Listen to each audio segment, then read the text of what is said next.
Now, President Trump has unveiled his plans for what he claims is a credible peace deal between Israel and the Palestinians, including a promise to keep Jerusalem as Israel's undivided capital.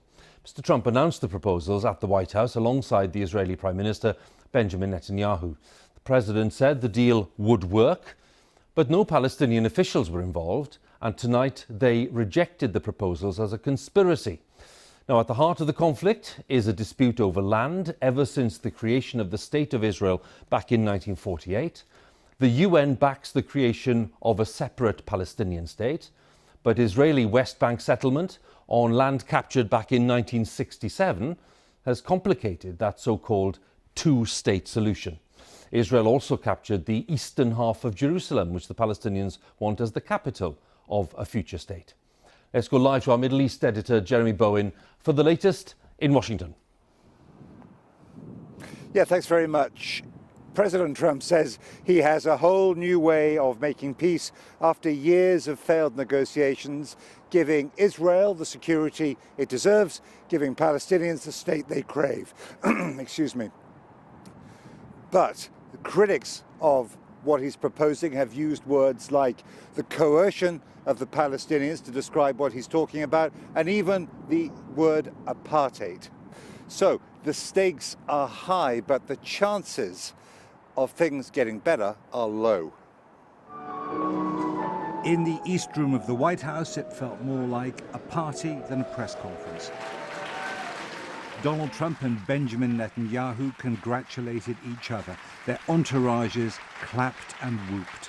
As everyone knows, I have done a lot for Israel, moving the United States Embassy to Jerusalem, recognizing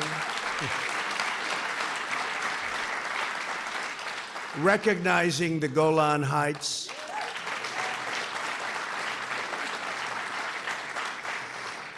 and frankly, perhaps most importantly, getting out of the terrible Iran nuclear deal.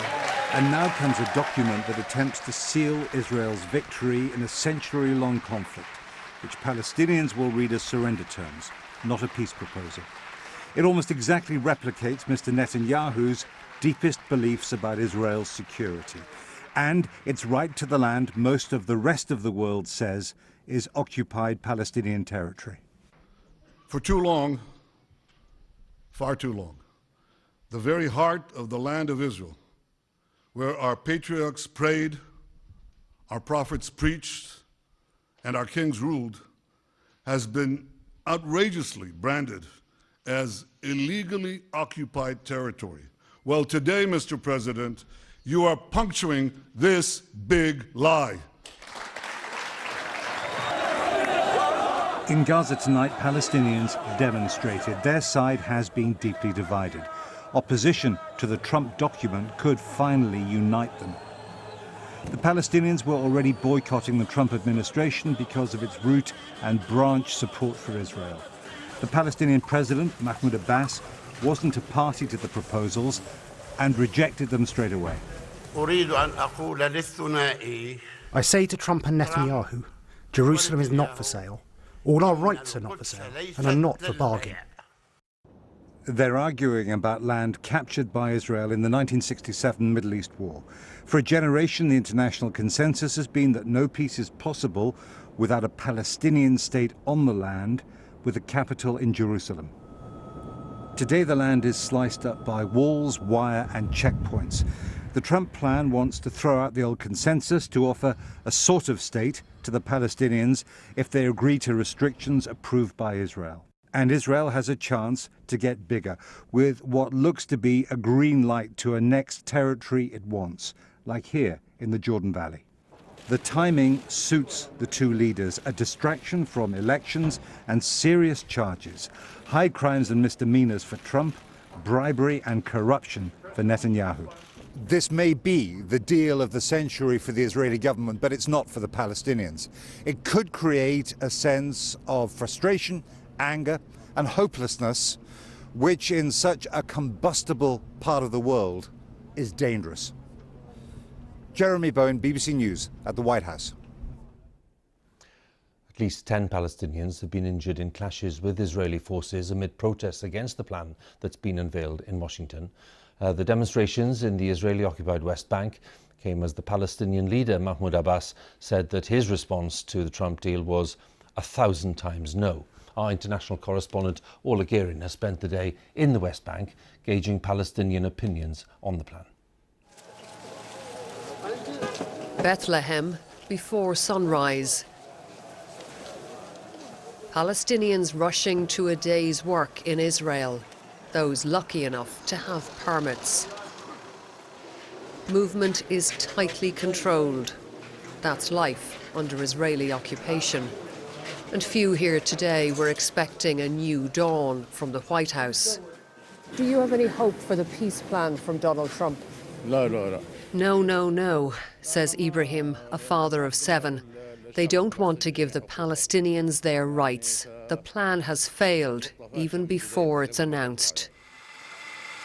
A view echoed over coffee in Ramallah. That's an hour away, or triple that if there are delays at Israeli checkpoints. Here we met some of the Oslo generation, Palestinians who grew up with the peace accords signed in 1993.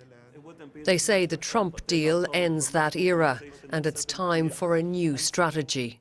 It finally spells the death of the peace process that many assumed would lead to a Palestinian state, and instead opens the door for us as a new generation to begin building a type of resistance movement based on what Nelson Mandela did. So this is the end of the peace process, as we know it. This is the end of what I would call the illusion of a peace process. Do you think you will still be living under occupation in 10 years' time and 20 years' time? Everything, all Israeli policies against Palestinians are happening at such high speed that it's terrifying to think of where we're going to be 5 years from now. And tonight on the streets of Ramallah, a vow to return to the Intifada, the Palestinian uprising.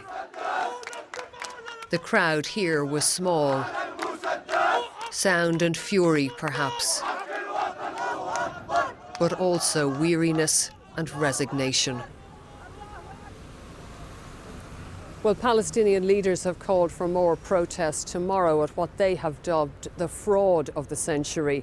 They have few other cards to play. America and Israel are now moving in lockstep. And the deal unveiled today has sent a stark message to the Palestinians. In the words of one analyst, it boils down to this: you've lost, get over it. Orla, many thanks again. Orla Guerin there.